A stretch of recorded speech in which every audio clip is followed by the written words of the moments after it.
গোষ্ঠীর বিরুদ্ধে ভোট প্রদান করেছে। তারা প্রদান করেছে ওরা যে কথা বলে সেইটা সঠিক নয়, আমরা যেটা বলি সেটাই সঠিক, সেইটা আমাদেরকে প্রমাণ করতে হবে।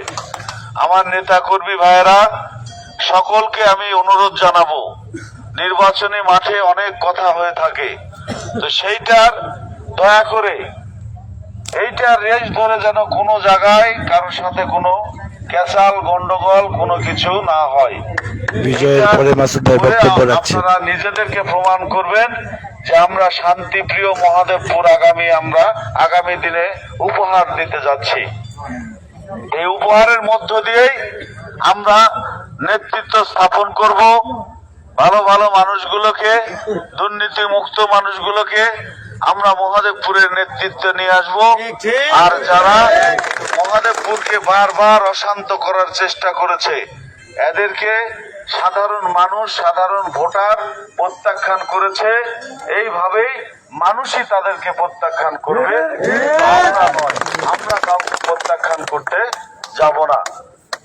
আপনারা শান্ত থাকবেন, সব সময় শান্ত থাকবেন।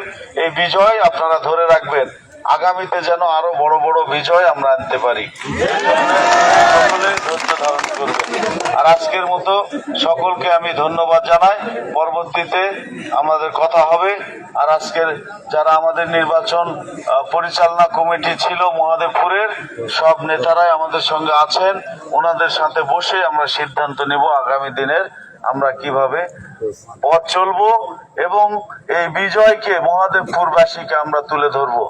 আর ছুটে আপনারা আমার কাছে আসতে হবে না, আমি আপনাদের কাছে ছুটে যাব। আমি কিন্তু ভোটারদের কথা দিয়েছি যে দীর্ঘদিনের যে আপনাদের আক্ষেপ যে জনপ্রতিনিধি নির্বাচিত করার পরে তাদেরকে আর পাওয়া যায় না, এইটা আপনাদেরকে মিথ্যা প্রমাণিত করে আমাদেরকে সাধারণ মানুষের কাছে যেতে হবে।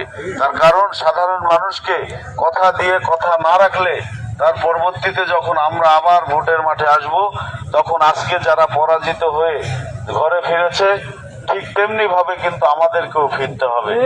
আমাদেরকে যেন আর ঘরে ওইভাবে ফিরতে না হয়, সেই জন্য আপনারা আমাকে সহযোগিতা করবেন, আপনারা পাশে থাকবেন। সকলকে ধন্যবাদ।